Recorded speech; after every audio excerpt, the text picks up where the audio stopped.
Hey guys, this is Matt. Welcome to another day with Slick, a better you. I hope you guys are doing safe out there. It's starting to get a little cold out there. But thanks for joining me today. I got another guest from the Disney canon. I actually interviewed him last year, so this is our first time doing a face-to-face show. We did a phone one before. And to get things started, I will show a trailer of a movie that he was a part of. Here we go. Coming to theaters summer 1996.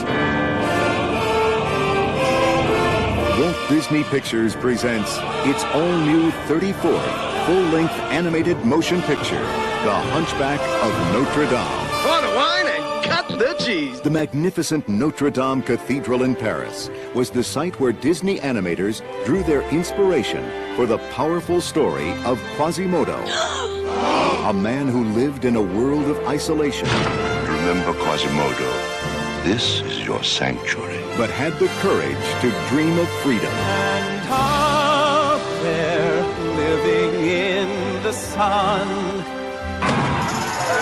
What's going on out there? A fight? A flogging? A festival. Once a year we throw a party here in town. Well, you're not hurt, are you? No. There. See? No harm done. By the way, great math. Look, he's got a friend with him. Way to go, lover boy! An all-star cast brings the characters to life, All right. including Demi Moore as the mysterious Esmeralda You. and Kevin Kline as the heroic Phoebus. Easy. I just shaved this morning. Oh, really? You missed a spot. That was a little trailer from That's Hunchback of Notre Dame. Here's my guest today, Mr. Dave Pruiksma. Here he is. Hey, Dave. Hi, How you doing? fine, thank you.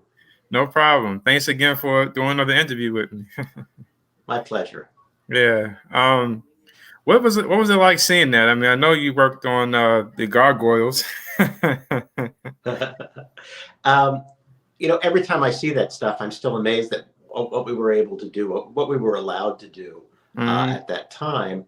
And especially seeing that with a lot of the rough material in it, I think is really, really interesting to audiences to see that it's not just a clean first pass process, that it's a multiple process that goes on with hundreds of people touching each scene. Yeah. So how I know the last time we spoke it was over the phone. So Yes. I was gonna say, so how have you and your family been holding up since the pandemic and everything? Pretty good, actually. Here, we kind of keep to ourselves, the neighborhood and whatnot. We actually started planning little dance parties every Wednesday night where we drew 6-foot squares in the street and 6 foot between them. And so Right. everybody could dance with everybody and we could have a social thing without actually getting too close to each other. And then slowly, as things started to lighten up a little bit, we started to erase the squares and get a little bit closer. But it hasn't been too bad. I'm kind of a homebody myself anyway. I missed seeing my family back east, but I was able to go recently. So, and I'm Okay. fully vaxxed now, so we'll see Yeah. how it goes. Did y'all have a good Thanksgiving? Yes, we did. The whole neighborhood got together this year Okay. Cool at my beans. house. I didn't kill anybody with my cooking, so. Right. So Dave, I know, like I said, I know we talked before, but since then I've had some new fans and viewers watching. So to kind of back up a bit, like how did you? Well, first of all, let me show this. I got some souvenirs here. This is one Peace Dragon Oh yes. when it first came out on tape, and a real early release, Dumbo. Oh yes, that was one of the first videos. Yeah. I actually remember when I bought this, the Dumbo one, I had the Masterpiece collection that came in the 90s. Yes. And when I bought this at a movie store at the time. I was still in high school. So I didn't know the difference. So when I watched this, they had a preview for Walt Disney and You, all the movies at the time. And I was like, this is a classic. It's gonna be worth money someday. So my buddy keeps telling me, don't sell this. All right. So, but how did you when did you know animation and animating was something you wanted to get into growing up? Well, I talked to a lot of the other guys about and girls about this, and we all seem to have very similar background where we were very interested in animation at a very young age. And you have to remember back in the early 60s when most of us were kids, Disney was on every Sunday night, and Walt Disney personally opened the show. And it was kind of a family event. Everybody kind of sat around. And probably about 30% of the time they'd show animated related subjects. Like, I remember them showing Alice in Wonderland on TV and The Wonderful World of Color, which was a color broadcast, which was very rare back then. Right. And our neighbors invited us over to watch it on their new color TV. And I must have been about 7 at that time. And I was completely blown away by the movie. Not just the animation, but the color and the music and everything about it. And even though I had known cartoons before that in the form of the then popular Hanna-Barbera cartoons that were on television in prime time, Right. I knew there was a big difference between the animation in those two products. Even though I liked both of them, I liked them for different reasons. Right. But I remember being completely blown away by Alice in Wonderland. And I remember turning to my parents and saying, that's what I want to do.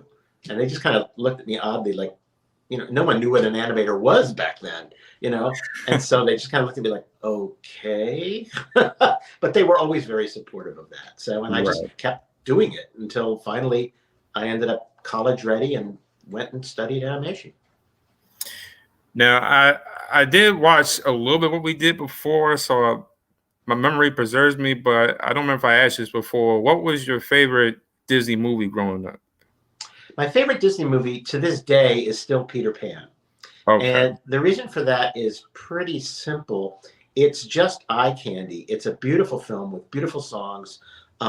It's done in an era that I feel, for my tastes, everything is working on all cylinders.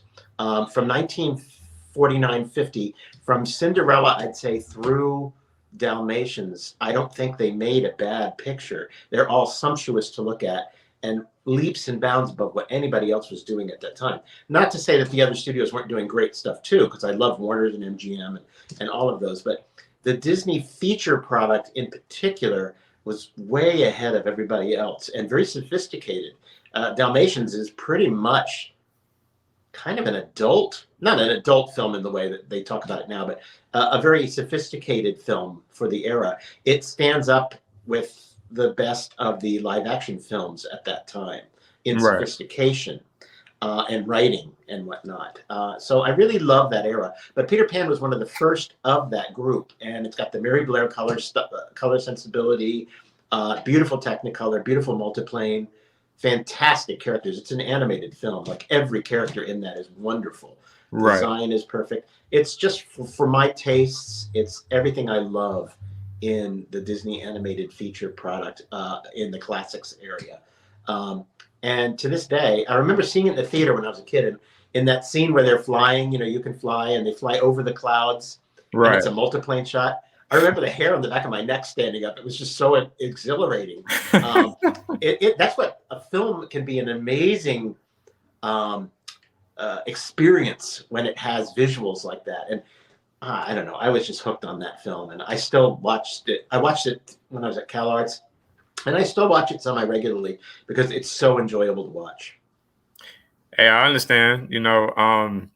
One thing that I got a buddy of mine. He's a Disney geek like I am. We always say you're never too old to watch Disney, especially if you were an animator or because that's one of the few things from your childhood to your adulthood that stays with you. There's always something to see. There's always something new to glean from it. The best way to learn animation is to study good animation and to try to reach that pinnacle. I think that's what we were all doing at the studio in the 80s and 90s, was trying to find that little bit of tangibility that we could hold on to. And the old guys really helped a lot. They were there for us, and they gave us a lot of insight into how they approach scenes and whatnot. But really, each film is kind of its era, and it's the culmination of a lot of top talent getting together and trying to make something that looks like it was done by one hand. Exactly. I remember talking with and forgive me, I have trouble getting his last name sometimes. Nick Ranieri.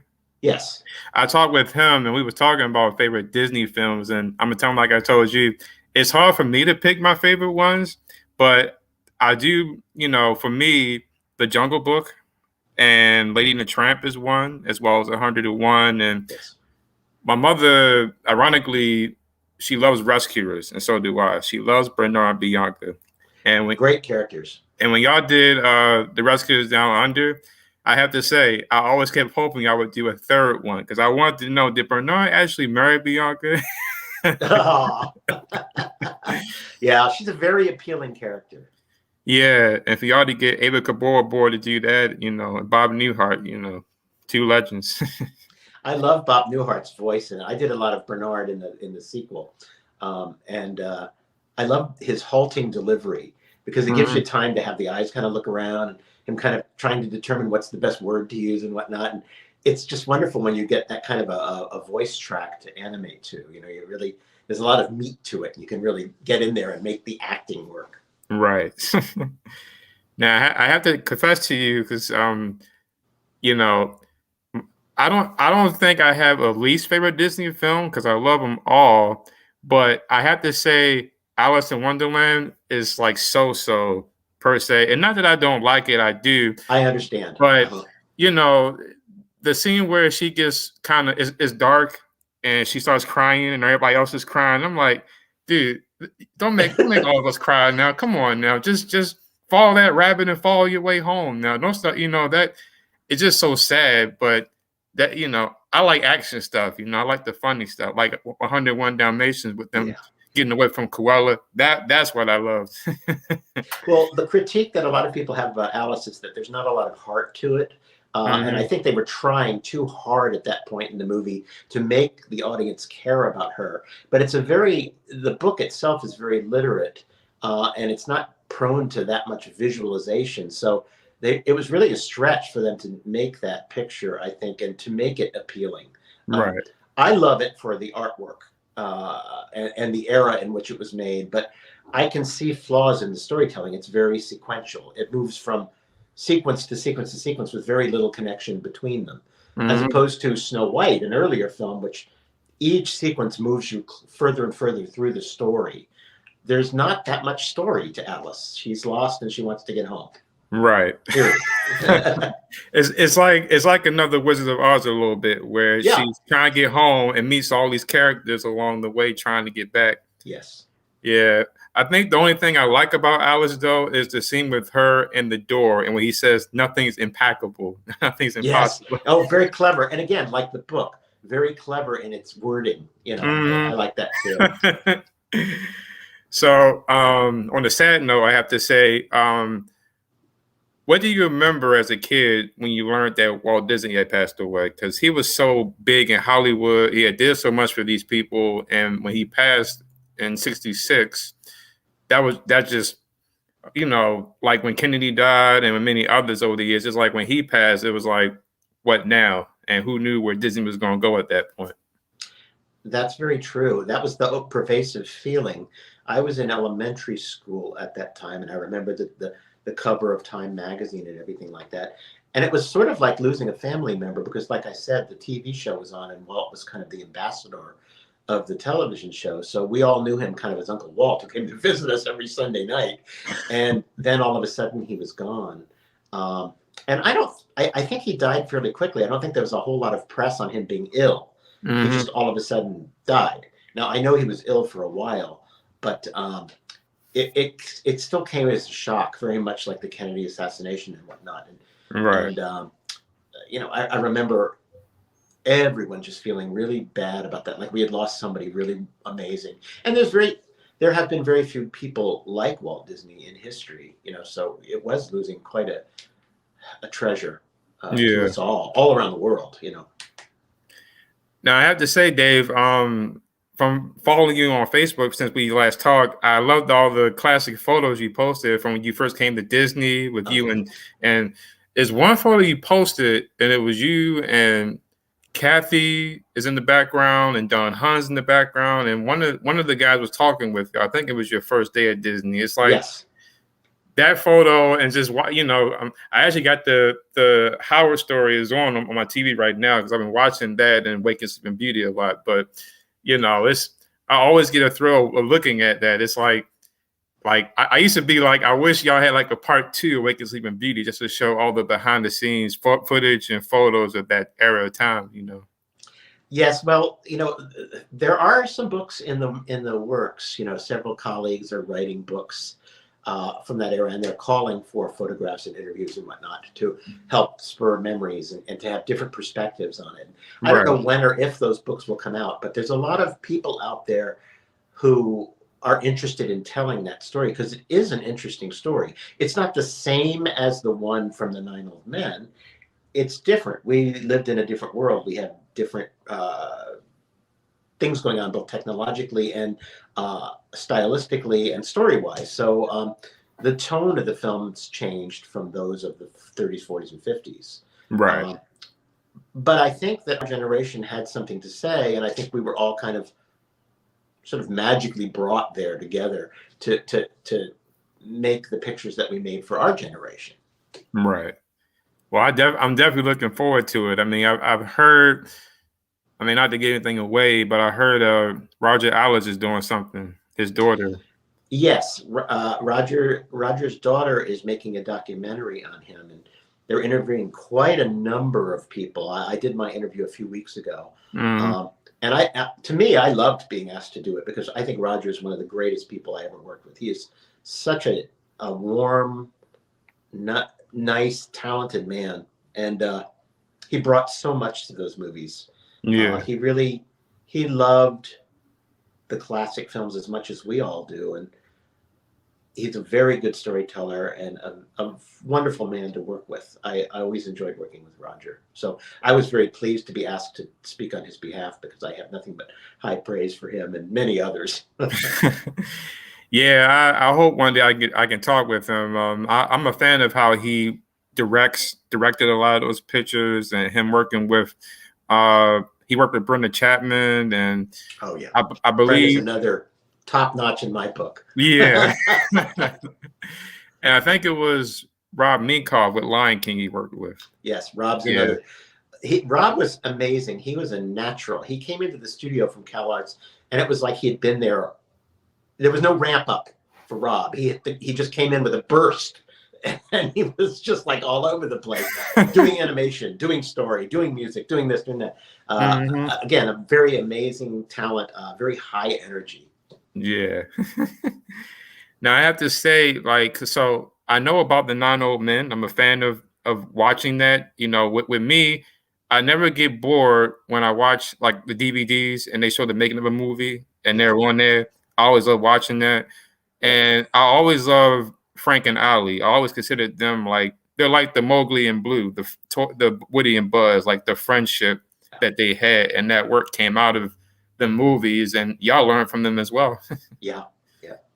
And their animation complemented. They both had each one of the 9 Old Men had their own unique spin on everything. But Frank and Ollie's, they were so close interpersonally that their characters seemed to have a real bond with each other. I think going back to my favorite one of them all, Hook and Smee, are just amazing together. The dynamic between those two is really startling.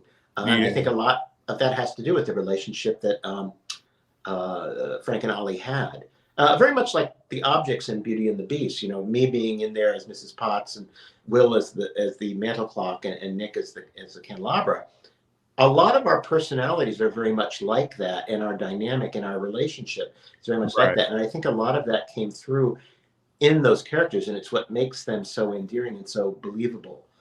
Because they are objects, let's face it, but they just seem dimensional, more so than other characters that I worked on. But I particularly think that the casting on that film was particularly good. Absolutely. I mean, who doesn't love Angela Lansbury? I mean, Murder, She Wrote and Broadway, and just, and that's one of the few Disney films y'all had where y'all had the actor voiceover and sing. Y'all didn't have someone do voiceover and singing separately. And her and Jerry and, everything Howard and Alan did with that, and you guys, that was just, Then it won a Golden Globe and nominated for an Oscar as well.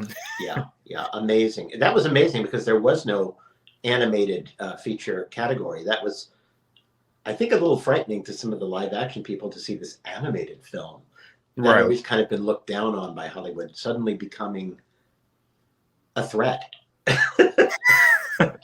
I know. You know, personally, I liked Silence of the Lambs too, which ended up taking the Oscar that year. And I think at that time I thought, well, is Silence of the Lambs going to be remembered? And it kind of is. It's a very good picture. If we had to lose, we had to lose to a good picture. That's for sure. But I think, you know, for most people, the memory of their feelings about going to Beauty and the Beast is still there. I still hear that from a lot of fans in letters and, you know, on Facebook and whatnot. People talk about how the films made them feel and how their memories are so fond. That's a rare thing to get in film. Even, you know, even as far back as the early 90s, you know, film was very different then than it was in its heyday. But I really think we were able to give audiences what they wanted and what they needed at that time. Right. And I have to say, I had, you know, not to jump ship because I do want to come back to Beauty, but I remember talking with not Kirk, but Gary Tronsdale. I interviewed him. Yes. and a few others. I remember telling them, you know, not to dumb down Disney today, but I guess because I was born in the 90s, but I missed the 2D era of film because it just was so. I've always used to say 3D was like a computer game. That's how I always looked at films. Even though I love Toy Story, I love A Bug's Life, but it's like I missed the 2D style of it, and I always thought that, you know, with 3D is missing the. I mean, I know drawing is hard. It was hard work, but I just love that style of animation had with the 2D films, and you know, not like I said, not to dumb down 3D. But I do miss 2D animation. Yeah. It's not, and I don't mean to denigrate the work of any of these people because there are some very, very talented people today. It's just a change in society and what people want and what people become familiar with. You know, and yet a film like Klaus is an example. You know, from a couple of years ago, was all done, you know, by hand animation. Beautiful animation. Right. And beautiful design. And I was really attracted to it visually because it harkened back to a very graphic, and I don't mean this in the way I say it, but an imperfection. There's a roughness to hand-drawn animation that I think makes it more accessible for me and for a number of other people that I talk to. Because it's not so rendered. It's much more graphic. So if, going back to Peter Pan, why not? When you see a character like Hook, who's very stock, you know, in a sharp and staccato, in his, you know, Hans Conrad's delivery is very sharp and harsh. And the mouth graphics emulate the sound quality of his voice, which marries voice to image really well for me. Whereas Smee is just the contrast to that. His voice is very soft and mushy, and you very rarely see teeth, and the mouth shapes are very rounded and warm. And that's something that the animators were very conscious of. I don't know that audiences were as conscious of it, but I think it really does subconsciously help the characters to become more believable and more alive. And I think that's one of the tricks that the guys used to really help make the films work on a graphic level. And I think we lose a little bit of that in the modern technology. Certainly there's great things about moving the camera around and stuff like that it would be very difficult to do in traditional. And I love that aspect of it. It's freed up that area. Right. But there's also kind of a shorthand to expression, in my opinion, to expression and to acting, where it's all derivative of things I've seen before, especially in, you know, television animation, where all the mouth shapes are the same, all the eyes, you know, they're stock meme expressions that people have seen, and they know that that's a shorthand for an emotion. Whereas the Disney product, we had more time, and so we were able to explore like method actors, the right expression and a unique expression. Right. And I guess getting back to your original question, I miss the graphic simplicity of hand-drawn animation. Right. Hearing you talking about Peter Pan, I'm starting to have a lot of memories of that movie because I have to say, it was before my time, but I just thought watching Catherine Beaumont was really gorgeous, a really pretty lady, Yes. and Yep. her doing Alice and Wendy. I think I still have the Alice DVD from 2005 or 6 with the 1 hour in Wonderland with her Yes, on that's it. a great show. Yeah, it was. Yeah. She brought a grace and a charm to those two films in particular, Catherine Beaumont. And I met her years later, and I had her over to the house, and we had a brunch, and I saw her a few times at a few social events, and she was always just as gracious and lovely later in life than she was when she was a young teen making those movies. What a thrill that must have been to work with Walt Disney and Ed Wynn and all those wonderful people. Oh, absolutely. That's actually on my to-do list to try to reach out to her, because I remember telling someone, her and Haley Mills are like one of the last few of that generation that's still around. Them, Julie Andrews. Yeah. Did you see Haley Mills just put out a biography? I heard about it, but I gotta find out about that. Yeah, it's supposed to be very good. I'm familiar with people who talked her into doing it, and boy, am I glad they did, because it's pretty great. Absolutely, a lot of insight. It took me a while to get into Pollyanna, but I do love it. But my movie, of course, was The Parent Trap. That one I really, really love with Haley Mills. Everybody seems to love that movie, and I think that was at the height of Disney. Right at the peak of the roller coaster, he did that one, and he did Babes in Toyland is not one of my favorites, but a lot of people like it. And what else did he do around that time that was so great? Swiss Family Robinson is wonderful. Culminating, I think, with Mary Poppins. Yeah, and I love Mary. Amazing film, and I was old enough to know the impact that made on society when it came out. Yeah, that's Mary Poppins is one of the films I always say is like you can watch it Christmas time or any time. I love that movie. That movie stands out. It's so Walt Disney. You can feel his fingerprint on every single frame of that film.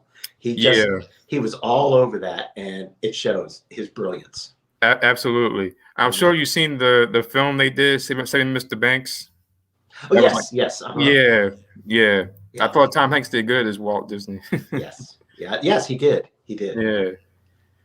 We were talking about beauty before. I got a little clip to talk. We're going to talk about beauty, but I got one little clip here for you. Let me see. Sure. My favorite moment with Chip is one of the first scenes I actually animated of him. He's on Maurice's hand, and he turns and he says, "Belle, why'd you go away?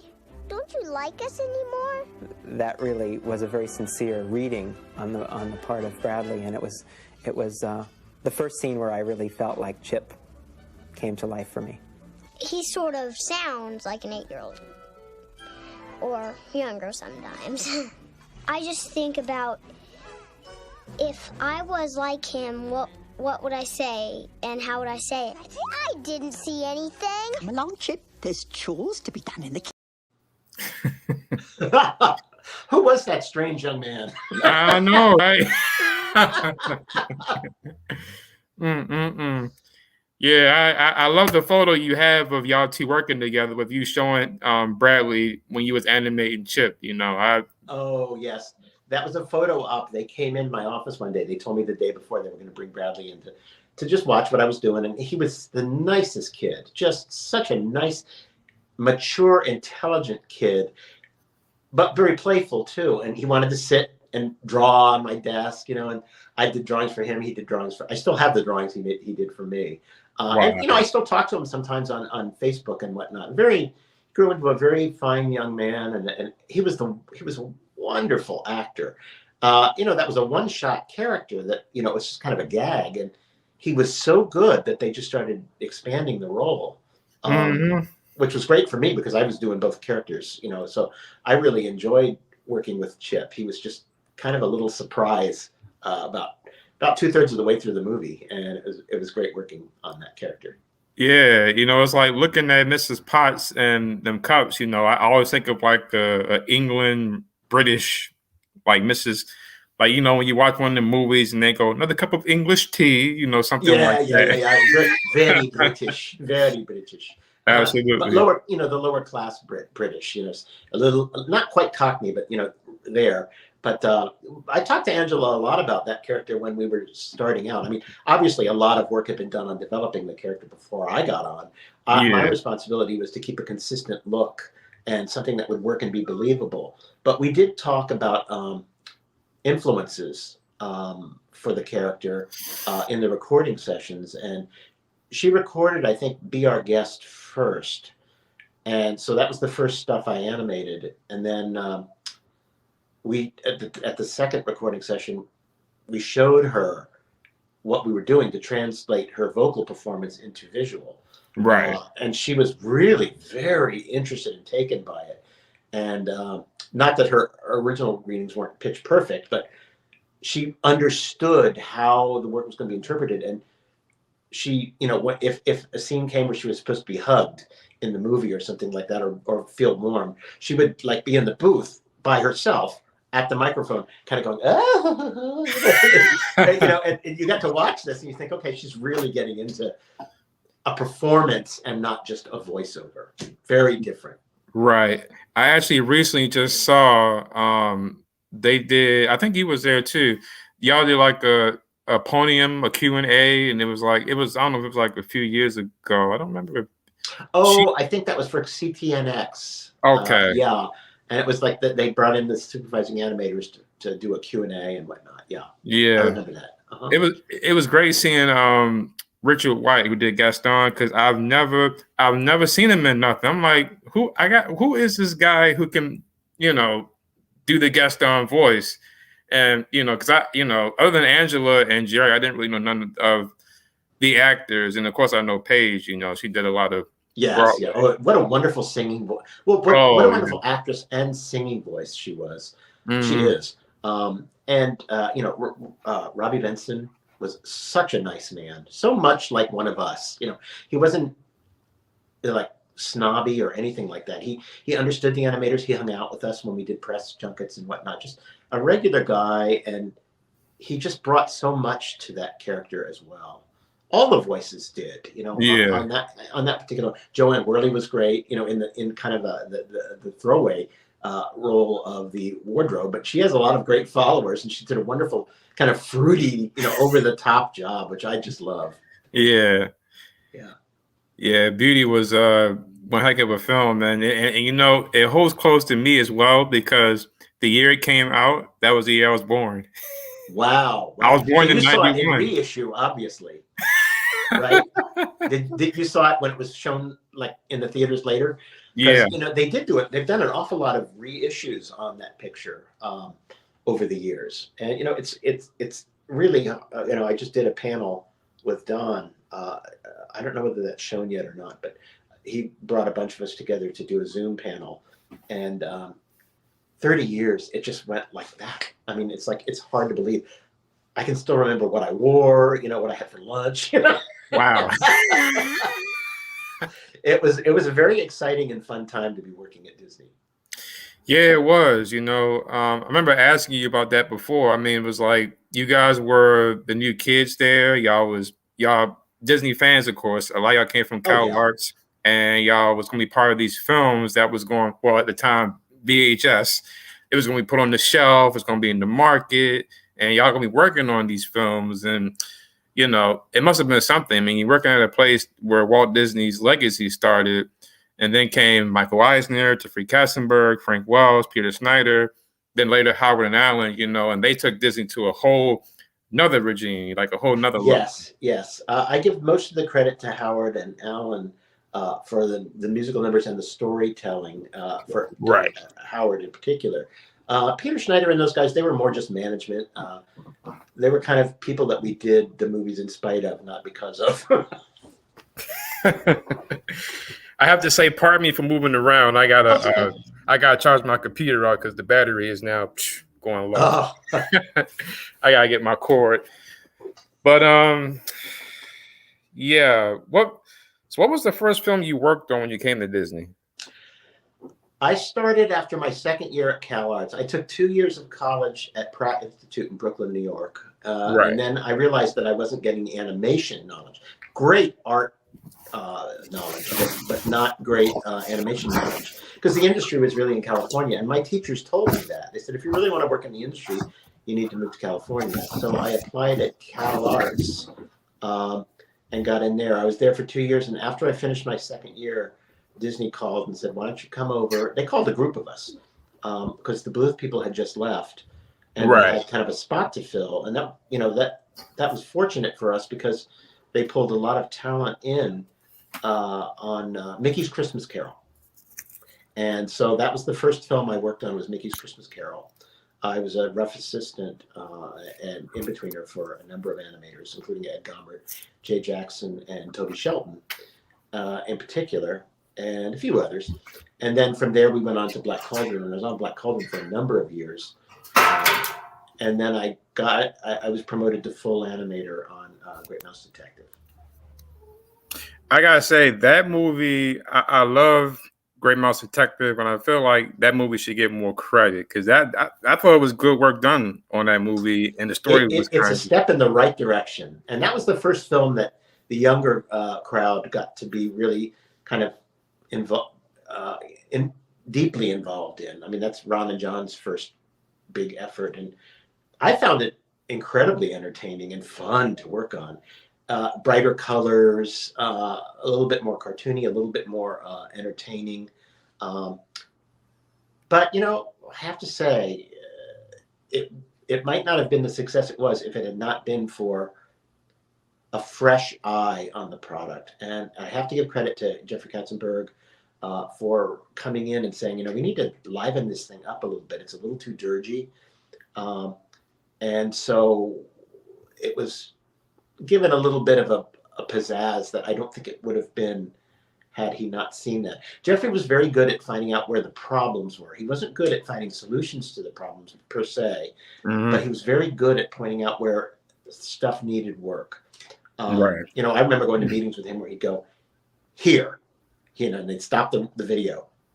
Here, something's missing, blah, blah, blah, blah. And then he might rattle off a few ideas and we'd go, and the directors would go, okay, yeah, well, we'll look into that. And then they would find a creative solution for that problem. But he was usually right when it came to the problem. Right. His solutions, though, that's he wasn't there for solutions. He was there to, help push this thing along, and make money. That was really what his job was. But he was kind of hands-on in that way, to some people's chagrin, I guess. So, it all depends on what perspective you're looking at it from. Yeah, and I know too, him and Michael came from Paramount, so they had a lot of live action experience, and they brought a lot of that over to Disney. And I mean, I often say, even after watching Waking Sleeping Beauty, I often say, regardless, Jeffrey was really somebody who really had a hand. Him and Roy Disney as well, who really helped save those two. I mean, they were both great allies and butted heads a lot. But I give credit where credit is due. I think that Jeffrey, I mean, let's face it, there was a time there during Cauldron where I thought every week oh, they're gonna close this thing down, and we got very, very close. Right. And then we had to retool how we did things. We needed to be more economical, blah blah blah blah, for a while. Just to prove ourselves, we had to start making some money, right? Which is, of course, is what Hollywood is about. But we were all learning, and it just seemed that those two things kind of worked parallel together, and then eventually crossed over, and we started getting bigger budgets and making more money, and that led to more interesting and greater things. But we had to go through that process, and it was a long process. And I will give Jeffrey credit. At first, I think he was kind of on board to just this is too expensive. Nobody likes it anymore. Let's just get rid of it. But he he learned more about it, and he realized that it was something very unique. He listened to Roy, who was a big champion for us. And I give Roy most of the credit for saving us from obliteration, and allowing us the time to grow to where we could make the films that people talk about now. Right. Yeah, because I like Fox and the Hound. That was one of the few films as a kid I watched and I adored. I know financially it didn't do too well. And I know Don Bluth, who was there, just left as well not that long ago. Right. And then y'all did The Black Cauldron, and that didn't do as well either. But when Great Mouse Hunter came out, God forbid, I always say that was a good film. And I think that was like the start. That and Oliver and Company and Roger Rabbit were like the start of where y'all was getting to those go. three, and to be fair, a couple of Bluth films really helped box office too. It started to show Hollywood that people were still interested in animation and that there was a market for it, but not the way it had been made. It needed kind of a slap in the face and a little competition to make people work just a little bit harder and to try to find new solutions for modern audiences. Right. So in a way, although I still love the classics, I understand the importance of what happened during those formative years.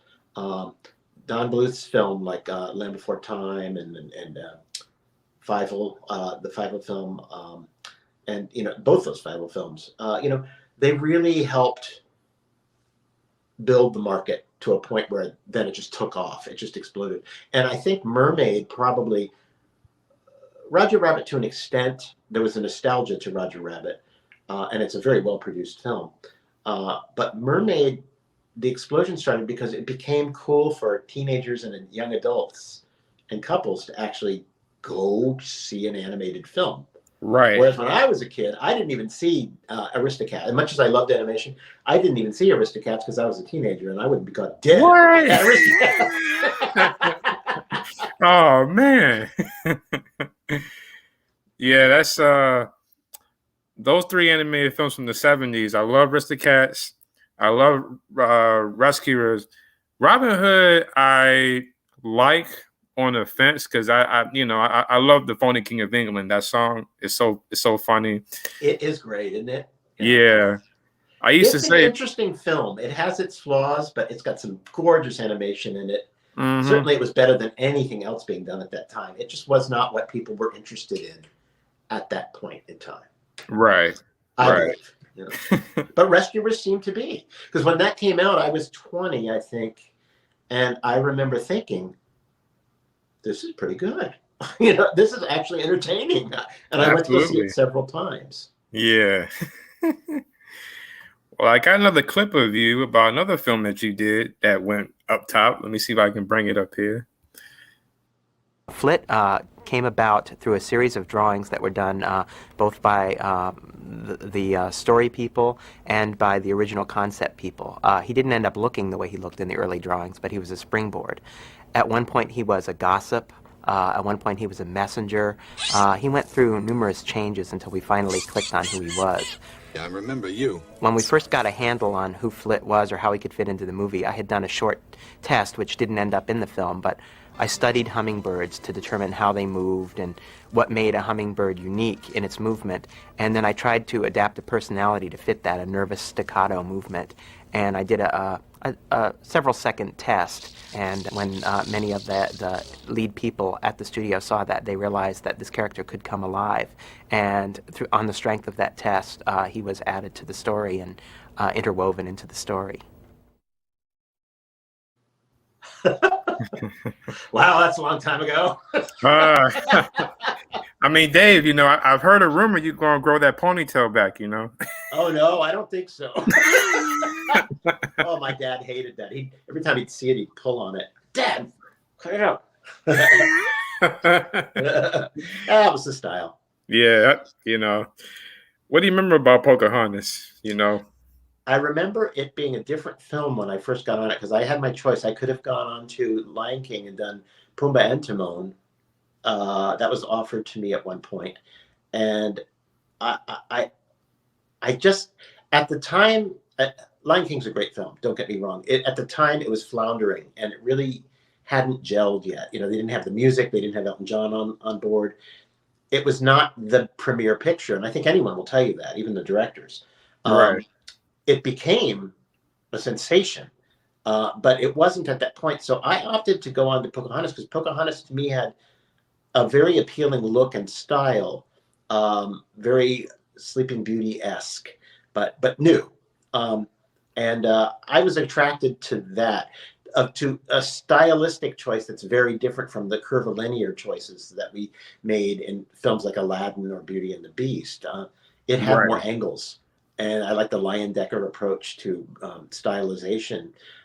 It intrigued me because my style is not naturally angular. It's much more curvilinear. And so it pushed me graphically to learn how to make something seem dimensional, but at the same time have it very stylized. And that was the challenge in that film.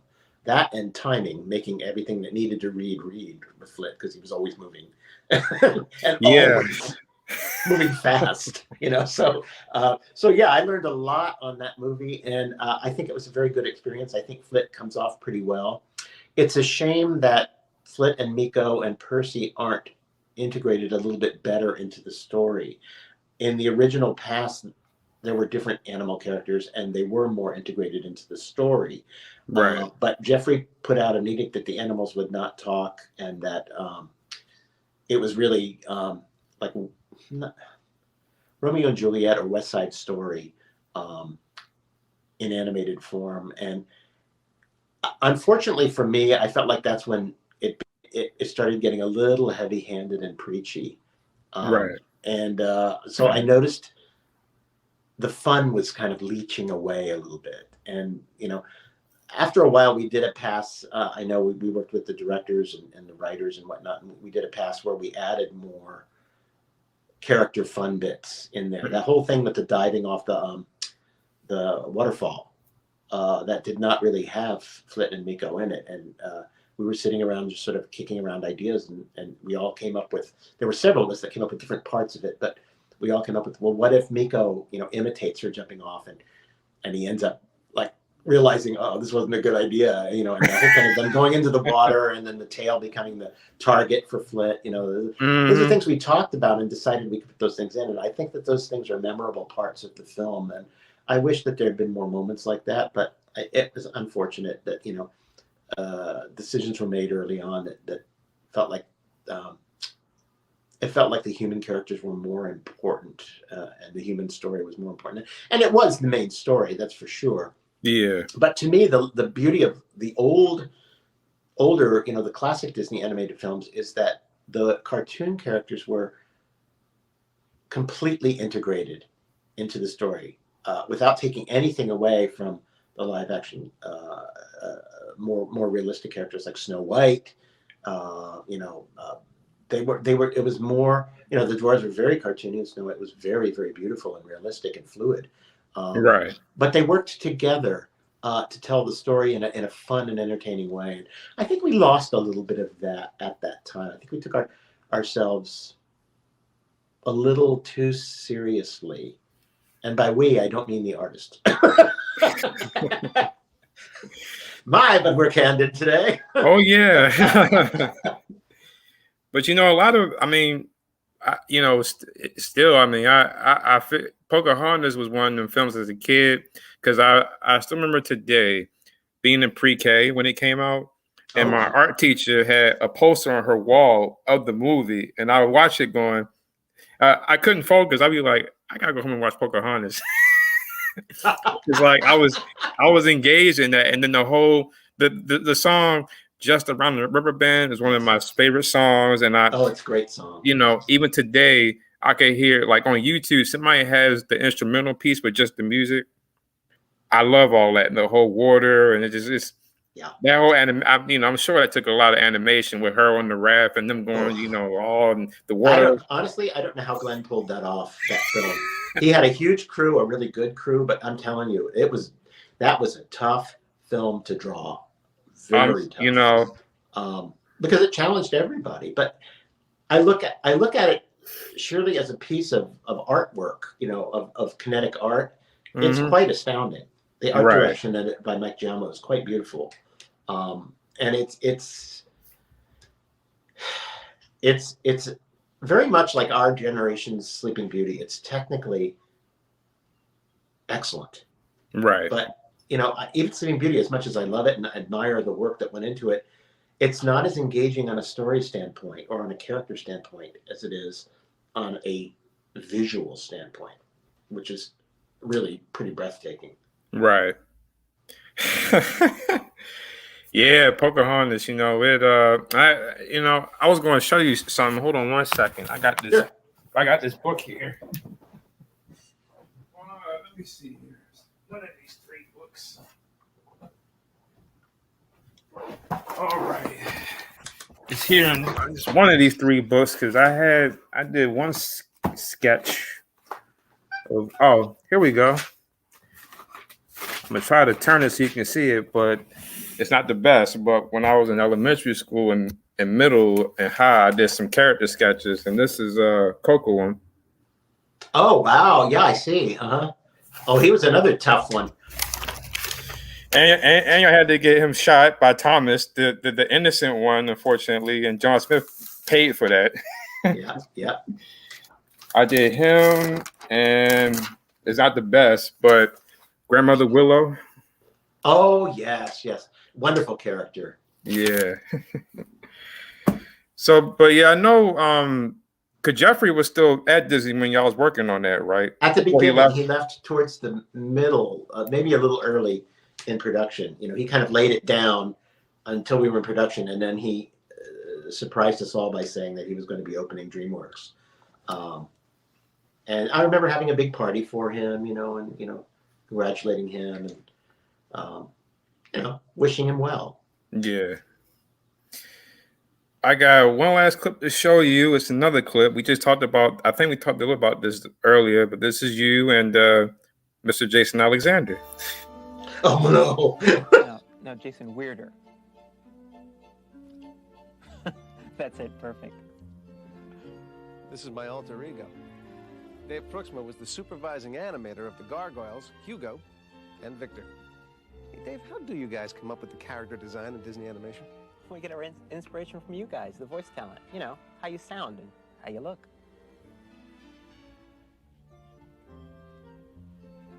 Thanks a lot, Dave. Why don't we take a look inside Disney's new animation building and see where these stars were born? Looks nothing like me. I don't have wings. All right. Now we're talking. Here's the real star of the movie, me. Hugo's the name, Gargoylin's the game. That's right. Hugo is the shorter, fatter, more robust of the two. What are you saying exactly? I have not seen that since it was shot. Little funny story about that. That was shot down at a soundstage down in Hollywood. I forgot what the name of the studio was, but I had to go and drive in and do makeup, and it was pretty pro. Kirk and Gary and Don were there, and Jason was there, and I met Jason a few times. A very nice man, very easy to work with, and fun voice too.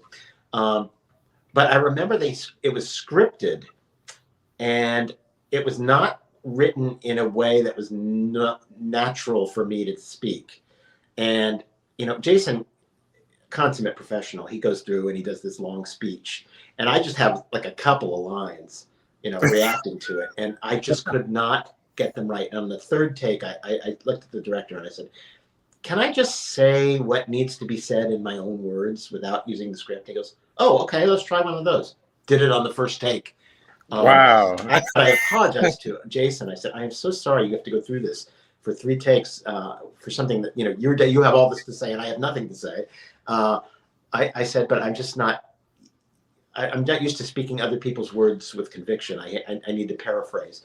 And he was so kind. He says, "Hey, don't worry about it, Dave. If they made me sit down and draw the characters the way you're doing, we'd be flipped in the opposite seats." Right. Yeah. And he was, Seinfeld and some other stuff that Jason had done. He was just, and to have him come on, and y'all had, Kevin Kline and what was her name? Mary. She did the female gargoyle. Oh, Mary Wicks. Yeah. Yeah. Oh, she was so wonderful. She's a character actress I've always loved. She was on everything when I was a kid. And, you know, in movies like White Christmas and whatnot. She's just the best of the best of character actresses. Very close friends with Lucille Ball, and, you know, just so much a part of Hollywood, Right. and early TV. And she came in, she was quite advanced in years by that point, but she gave a tremendous performance. Unfortunately, we lost her about midway through production, and there was some voice tracks that still needed to be recorded, because they don't record them all at once. They record them in sequences. And I never knew they that. brought Did in it all together. Jane Withers Mhm. to do the part. And I have to say, if you're not paying attention, it's pretty seamless. Jane does an excellent job of embodying the character and giving it the spirit it needs. It's not quite Mary Wick's timbre of voice, but it definitely is in the ballpark, and it worked.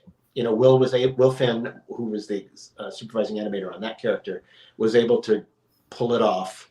And you know, once you paint the characters, even little differences in model and whatnot, once you paint them the right colors and they're in the context of the film, people are pretty forgiving. Right. So, but I have to say, I think Jane Withers did an excellent job picking up the gauntlet where Mary had left off. Now, this might be a tricky question for you, but, you know, just the kind of some of your work over the years. I mean, did you ever envision? I mean, you went from watching Walt to working at his studio, and then working with all these good animators like yourself, and then you're working with people like Angela and Jerry and Mary and Demi Moore and you know, all these people that was on Broadway and on TV. Did you imagine, like, growing up that would happen with your life, you know? To be honest with you, I never really pictured myself at Disney at all. I mean, it was kind of what we shot for. It was kind of like the pinnacle. But, you know, I would have, honestly, when I got to California, I wasn't thinking, oh, I'm going to get a job at Disney. I was just thinking, I want to get a job in animation, even if it was at Hanna-Barbera. But there weren't a lot of options back then. There was kind of Filmation, Hanna-Barbera, and Disney, and maybe Bluth, but Bluth was already planning on leaving for Ireland, I think, at that time. There really wasn't a whole lot out there, and I wanted to do quality work. And when Disney called, I was kind of flabbergasted and taken by surprise. But I remember my first day, I parked my car way out because I was a newbie, and walked up the stairs back behind the sound stages, and then was walking through the sound stages, and they were bustling. There were costume carts going all over the place. And I thought, oh my gosh, I'm in Hollywood. I work at a studio. I work at Disney Studios. And back then we worked in the animation building that was built for animation. Right. You know, where many of the classic films were made after, I think Pinocchio was not made. Pinocchio may have been made there, I think, but, you know, Snow White was not. But it, you know, it was opened in 1940, and it pretty much that studio had not changed much in those years. So it was very interesting to see this real studio. And I've had a number of moments in my life where I've been standing somewhere and thinking, how did I get here? And that was definitely one of them. I think I went to Russia when I was young, and I was standing in Red Square and looking at St. Basil Cathedral and saying, and the Kremlin was over here, and I thought, how did I get here from Virginia? You know, and I remember JFK's funeral. We lived outside of Washington, and I was there for that. I remember thinking, gosh, this is history. You know, there are all those little moments in life where you just go, I could not have planned this.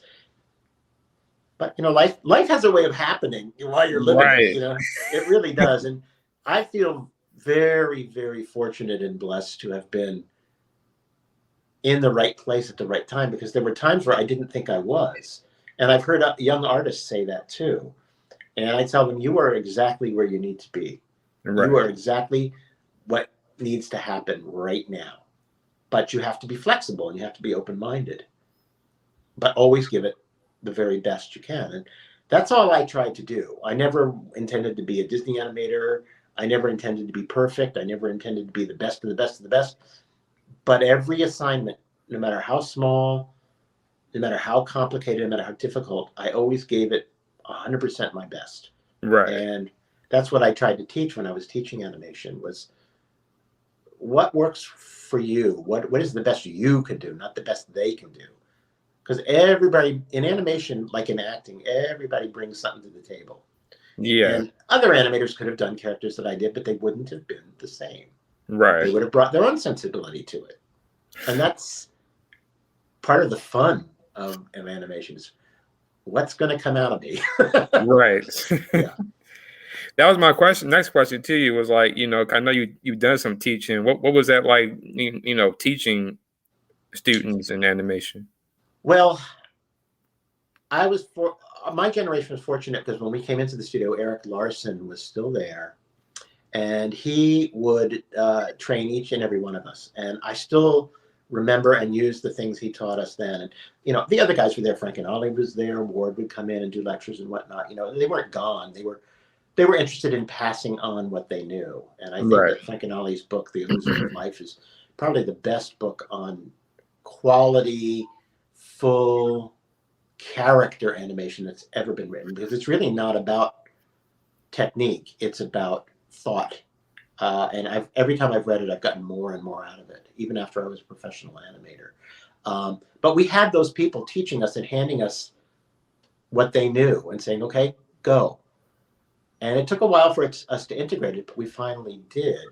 And it got to a point where I was training a lot of people at the studio, many people who went on to do great things. And I was involved in a lot of training programs that I developed myself at the studio.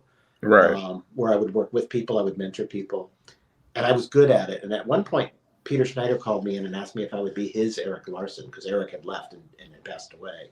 Mm-hmm. And I wasn't ready to give up animation yet. But I was very good at teaching and helping people to understand on a very deep level very complicated things with very colloquial terminology. Right. So I knew I had that talent. So when I left the studio and retired, I thought, well, maybe it's time to start giving back a little bit. So I decided I would try teaching, and taught a lot of very talented students, many of whom have gone on to work in the industry and do really wonderful things. Some of them have developed their own programs for television. Others have worked on really great projects. They were well trained when they left our program, that's for sure. Right. But yeah, I loved it. I loved teaching, but I'd been in service a long time, and now that I'm at retirement age, I felt like I wanted time to kind of like do the stuff that I love to do. But I still love talking about animation, as you can tell. I still love it because it was always a passion for me, and I always, again, feel so incredibly blessed and honored to have been a part of something that will definitely outlive us all. Oh yeah, absolutely. I mean, it's Pocahontas and Hunchback and Beauty. Those films are just, and who knew that Beauty was going to go to Broadway? After it was released. Really? No kidding. Yeah. Yeah. I still got to see that. I haven't seen that or Lion King. Those are I want to see those two. I saw Beauty on Broadway opening night. I went to New York and saw it, and then I went backstage afterwards and met the cast and everything like that. Mm-hmm. That was quite a thrill. It's different. It's a different experience, but it's very entertaining, and it has, of course, all the energy and the musical fun of the original movie. Right. And I guess in some sense it helped a little bit when they did the special edition, because I know Human Again was cut out, the original cut, and then it was put back in when they did the special edition for that. And yes, we got to reprise. That's a rare thing in animation where you get to reprise a role. Right. Unless you're working on shorts where they're reoccurring characters. But once the feature's done, it's kind of done. Mm-hmm. None of the sequels or prequels were done by us. They were done, at an outside studio. But that was the one time where they said, let's bring a few of you guys back together and make this sequence. And it was fun. Because by that time I knew how to draw. Oh my gosh. Yeah, Beauty and the Beast. That and Aladdin and Lion King. Yeah. I love Aladdin. I think it's probably our best looking film, or one of the best looking films. It's one of those films where it's like Peter Pan. Everything's firing full throttle, on all cylinders. And Eric Goldberg came in and just kind of set the stage with his Genie song, which was the first sequence that was animated. Right. And when we saw that, we went like, we can do that? We can do that kind of animation? And it was like, yes. And it was like, okay, let's get on that film. And I loved the Little Sultan. He was one of my favorite characters to work on. He was just so fun and so lovable. Which one you did? I did the Sultan, Jasmine's father. Okay. Yeah, and that was so fun. I was so happy when Ron and John approached me and offered me that character. I said, yes! And I just had a ball. Mm-hmm. Yeah, that character was I have to say, even though it wasn't funny per se, but I often laugh sometimes in Aladdin, the scene where Jafar takes over and he has the Sultan handcuffed in his underwear. He stripped him. Yes. There were really some really fun moments with the character. The character is subtle in that, he's kind of, he's the king of Agrabah, but he's not really competent enough to do it. He has a good heart, but he's not really intelligent. He always is a little befuddled, and he's always kind of a step behind everybody else. But I love that because he's always kind of scampering to catch up, which I used a lot in a lot of the sequences. Yeah, because he was totally different from King Triton from The Little Mermaid, because that was very much so, yeah. Father daughter. Yeah, much less threatening father figure. Yeah, exactly. And I have to say, I always get a treat, that y'all had Robin Williams in that, as a genie. That was an amazing casting choice and just wonderful. And Eric came in and he did some test animation that wasn't even in the film, but he just took a comedy record that of stand-up that Robin Williams had done and animated to it.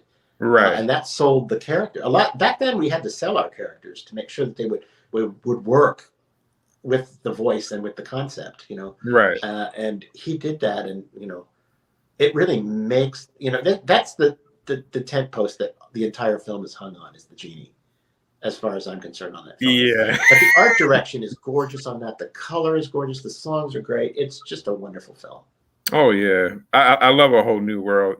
Somebody has on YouTube. Somebody has the instrumental piece and a piano piece of that song. I can hear that all the time. It's just so soothing. Isn't it great? It's a great tune and great lyrics. Right. It's just and beautifully performed.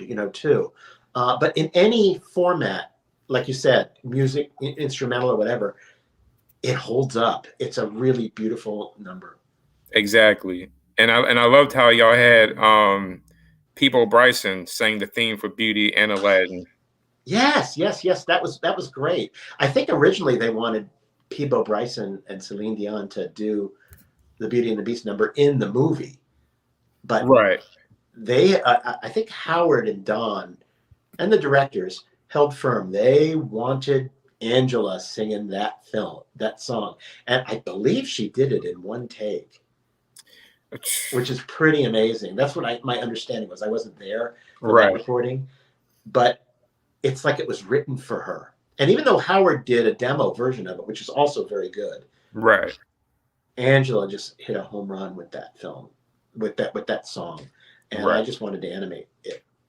Even though she's not the featured thing in it, I felt like that was such an important number in the film. I wanted to make sure that I did as many of the character scenes as I could in that particular sequence. And I find it cool too that a couple of those had some sequels. Like Beauty had the Enchanted Christmas, and the live action Belle on Disney Channel or ABC one. It was a little Belle series. Aladdin had like a little mini series on Disney Channel. It was like a lot of them. A lot of those films had series afterwards after it was completed. Even Hercules had like a little mini series afterwards, and it was like, wow. It was like more story to tell. But well, there was more money to be made, let's say. I think that was the greater decision. Exactly. So was it hard for you when you officially left Disney? was very hard. It was a very hard decision to make, but Yeah. it was not the same Disney that I started in. It was not the same. It was several different companies while I was there. There was a great disrespect for the artists, which proved out when they got rid of all of them. I just couldn't watch something I loved to be torn apart, and so I had to leave. Yeah. And 20 years was a good amount of time. I felt like on the last couple of films I worked on that I really got to do everything that I had set out to do. And the time was right. And so that was when I said, okay, I'm going to do it. And Right. you know, I didn't make a big fanfare out of it. I just quietly left. They didn't even know I was going. I just didn't go back. I took a 3 months leave of absence, and I just didn't go back. I left everything that was theirs there for them, and I took everything else and just left. But it was such a hostile place by that time for me and for many others. Yeah. I just didn't want to go back. I didn't feel like it was fun anymore, so I stopped. But that didn't stop life from happening. I did a lot of other things after that, and I got to teach, which was a wonderful experience. It was almost as exciting as animating, and I've got all these great memories and all these great friends and people to look back on, and we're still all friends, you know, most of us. Right. We haven't lost too many of us yet. There's been a few tragedies, but for the most part, we're all still here. Exactly.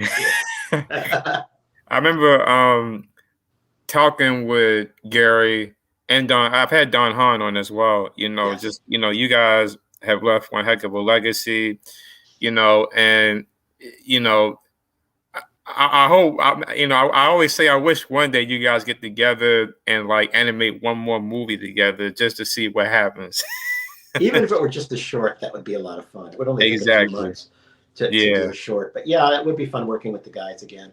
I think there are many, you know, like old television shows where they like to get back and do a reunion piece. It's never quite the same, but there are elements that are wonderful. You know, it's great to see Andy Griffith again, or Opie, or Aunt Bee, or any one of those characters again. You know, we love them so much, we just don't want them to ever go away. Right. So what kind of, I ask everybody this too, what kind of music do you like? What kind of music do I like? Boy, I am all over the charts on that one. I really love classical and choral arrangements. As far as pop music goes, and you know, anything classical really. As far as pop music goes, I'm a big fan of the 60s rock and roll. I really love it because that's where I grew up, and I had an older brother who like introduced me to a lot of great stuff. I like the 70s music because I was in high school. I like the 80s music because I was a young adult. But I really like classic jazz too, and I really like the standards of mostly the 50s. I love Dean Martin, Frank Sinatra, you know, all those great singers from that era. The sound quality of those old recordings from coming out of Capitol Records and whatnot is pretty great. You know, I actually have a jukebox downstairs that has all the old recordings in it, and oh my gosh, at parties and things, I turn that on and we listen to that at parties. So yeah, I have a pretty eclectic like love of music, including corny old Christmas music too. Sometimes bad music can be so bad it's good, and I made Christmas CDs and tapes for people for years at the studio. Every Christmas I'd make a new one. Hey, you know, I love Christmas music as well. You know, the other day I just heard the Christmas song by Paul McCartney, Simply Heaven. Oh yes. Yeah, I hear that all the time, as well as the song by Wham, Last Christmas. Yeah, those are on. Those are on a couple of my CDs. Yeah, I was a fan of George Michael's. You know, him, all his, you know, all their music. But that song, Last Christmas, always touches me every time Christmas time comes. Yeah. And you said classical, so you must have been a fan of Fantasia when that came out. I love Fantasia. I really do. And even the second Fantasia has wonderful moments, particularly the more abstract pieces for me. But I love what Eric did with the Gershwin number, Rhapsody in Blue, with the new one. And I love, once again, Eric's Carnival of the Animals with the flamingos, because, you know, his wife Susan art directed that, and that was done painting on that was done in a very unique way. I'm not sure if I understand exactly how she did it. She described it to me once, but it has something to do with using watercolor textures on watercolor paper and then masking that texture onto the cells by computer. Not cells, but by the scan drawings. Right. Which I think is remarkable because that's what Fantasia was meant to be. It was meant to be an experiment, and both graphically and musically and animation-wise. And so I think that the second Fantasia really kept the spirit of what Walt intended in the original one. Yeah, and I love how they put back in the Mickey scene when they did. Yeah, that was my favorite one in the first one, of course. Yes. Yeah. So I got 3 more questions for you before I let you go. The first one is, what are you working on nowadays? Right now, I'm retired. I'm working on me. Okay. And believe me, I can use some work. No, I'm living at my home in Altadena again, and really enjoying, bringing it back up to where it was. It was rented for a number of years when I was living down in Laguna Beach, but I'm back here. My studio is in works, and I taught a little bit during the pandemic. I taught a little bit out of the studio. I'm just relaxing and kind of enjoying life and taking it a day at a time, which is something that it's been difficult for me to, because I'm kind of one of those high energy kind of, I want to do this, I want to do that. But I'd like to travel some. I'd like to, give back a little bit, do interviews like this and whatnot, and talk about firsthand. There's a lot of people on the internet who are talking about the way things are, the way things were. And unfortunately, very few of them know firsthand anything about it. It's just what they learned in books or from other people on the internet. Right. So I'm glad that things like shows like this are being recorded for posterity so that you can actually hear what actually happened from people who were there. And it sounds to me like you've got a pretty good swath of people on your resume there. Oh, I gotta tell you, man, talking with all you guys has been, it's been a blast. And because even like with you, like I was saying with you, with me, I grew up loving Disney, and I never imagined me sitting here talking with you or Nick or Don or Gary or, I talked with another guy. His name slips me. I gotta find out. He worked at Disney back in the 80s, the 70s and 80s, and left when he did Oliver and Company. I interviewed him. He did a book about Disney, but talking with all you guys, it blows me. I got my same buddy who was a Pocahontas geek. I even had John Pomeroy on here. I'm good friends with him. I talk to him all the time. Great animator. Great. Yeah. I did a number of scenes with him on Atlantis. I love Atlantis. I love sharing scenes with really great animators because there's a lot of collaboration that goes on that people don't. It's almost like actors on a set. So I'll do this and then you do that, and we talk about it and then we draw it. It was really fun. Yeah. Atlantis holds a lot with me, and of course, I knew Michael J. Fox, of course, having him be the voice of the main character, Milo, Yeah. Oh yeah. Yeah. My one buddy, every time we meet, he'd be like, "Dude, how do you get these people?" I'm like, "I don't know. It's a blessing, because like I said, you guys talk with all you guys all the time. It touches me, and who knew?" Well, I can't think of a single animator who doesn't enjoy talking about their process and about their love for the medium, because it's a very difficult medium to work in. And people think, "Oh, it looks like fun." Well, it is, but it's also a heck of a lot of work. Just like anything worthwhile, it takes dedication and practice. Right. Now, the second question I had was, is it true that you worked on, I'm just moving over. Is it true that you worked on the Chipmunks Adventure and Emperor's New Groove? I did. But not per se on Emperor's New Groove. I'll start with Chipmunk Adventure. Oliver and Company was having some real story troubles at the beginning, and we had done some animation on it, but we weren't really getting very far. So they laid a few of us off just for a few weeks. Well, it was supposed to be for a few weeks. It ended up being a little bit longer. Right. And it was the first people to lay off were the people that were just recently become animators, and I had just recently become an animator. So me and a number of people were laid off. So I had a friend that was working over on Chipmunk Adventure, and so they said, "Come over here, we'll have a ball." And We did, and after a while, Will Finn came over, Glenn Keane came over, a lot of top people came over, Ralph Eggleston and Sue Croyer, and a bunch of great people, and I got to be really close with them because working on that film was a challenge. It was very difficult because the people who were making it did not know anything about full animation, and wow, it was very difficult to get anything quality on the screen. But to their credit, they did let us do quite a bit, and I think it ended up being not such a bad film after all. People look back on it fondly. So yes, I did work on that for a number of months, and then Disney called me back and gave me a raise and brought me back. So I was very happy about that. And then, okay, after I finished Human Again, I was put on what was then called Kingdom in the Sun. And that was a film that Roger Allers was developing with Mark Dindal. And they had a llama character they wanted me to do. And I really love the idea of doing a four-legged character and a llama character. So I started doing developmental animation and whatnot on that. And they liked what they were seeing. And they asked me to do some character design on some of the other llama characters. And I did that. But the story was not working yet. It had some good elements in it, which ended up in Groove. But it was not working. And it ended up getting shelved. I knew it was going to, but it ended up getting shelved, and I moved over to Atlantis because Don Hahn was executive producing one and producing the other.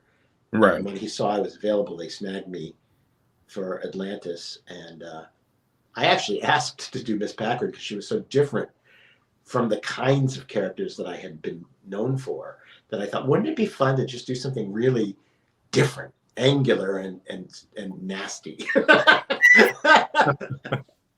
So I really enjoyed that aspect of it. Mm-hmm. Yeah. And I just got the guy's name I was telling you about. His name was Steve Hewlett. Oh, yes, Steve, yes. Yeah. He was very involved with the union, our animation union, for a long time. And I think his father before him. Right. Yeah. And another one I had on, you probably never met her, but I also had on Howard Ashman's sister, Sarah, who told me a lot about Howard Ashman and about his intake about Beauty and Mermaid as well. Yeah. And my last question to you, of course, is, and again, I thank you for doing this today, coming back on, taking this time talking with me. Is there anything to say to the fans who has loved your work, your contribution to all these films over the years? Well, all I can say is thank you. I really appreciate it when you guys tell me what you liked about, what specifically you liked about my work or the films that I worked on, or other people's work. I always impart that to people when they tell me, oh, I really like this, I really like that. I tell the people because, animation is like acting, only you don't get to get on stage. So we don't hear the applause like someone who's on stage. So when you hear that your work is appreciated, that makes it worthwhile because it really is gratifying to have that happen. So as far the thing I would say to you is keep loving animation, but keep demanding good animation. Don't settle for what they're trying to feed you these days. It's awful stuff. Push. You say no. We want good quality stuff because there's lots of talent out there. I mean, I taught students, so talented, and with the technology today, you can learn so much more quickly, and become more facile much more quickly. So don't settle for the status quo because they are lowering the bar all the time. They were doing it when I was there, and that's when I had to leave. But demand high quality characters, high quality stories, and don't let them pander to you.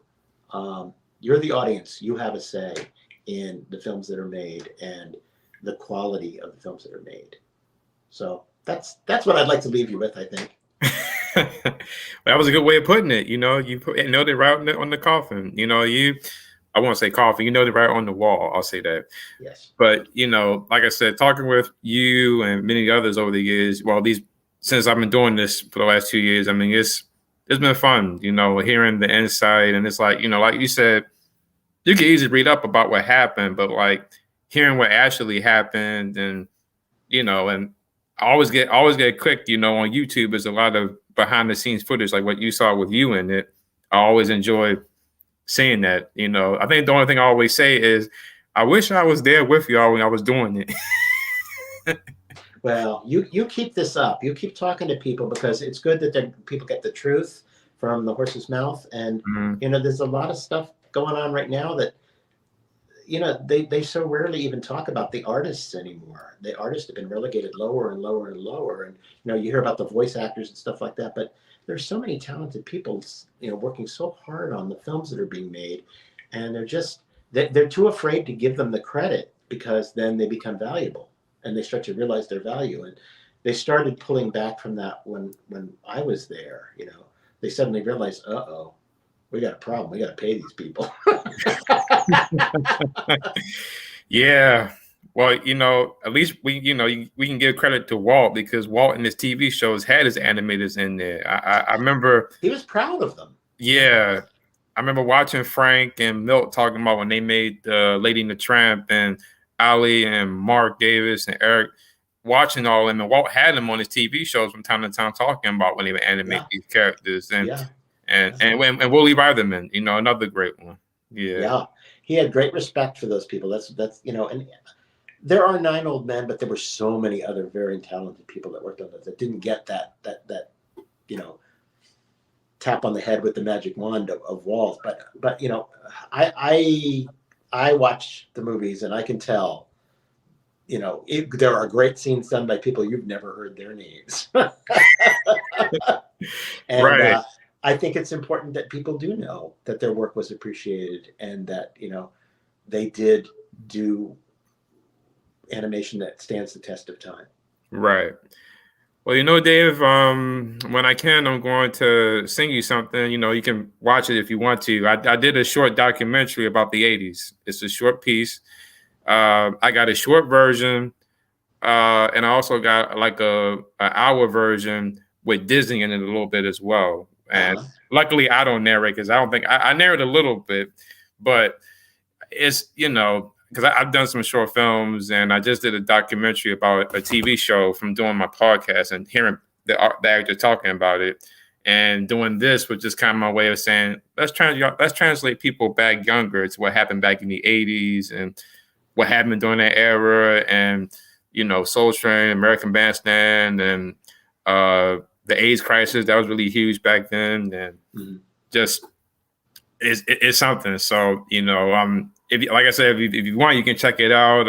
I'd be very interested. Send it along. I will. I got, like I said, I got a short piece, and then I got a long piece that has Disney in it, from talking with some folks about what happened during that time. You know, but thanks again for taking the time to talk with me today, and enjoy your retirement. You know, my pleasure, and thank you very much for having me. No problem. I'm gonna take you off for a second, so I'm gonna close the show off. I'm gonna bring you right back. Hold on 1 second. Okay.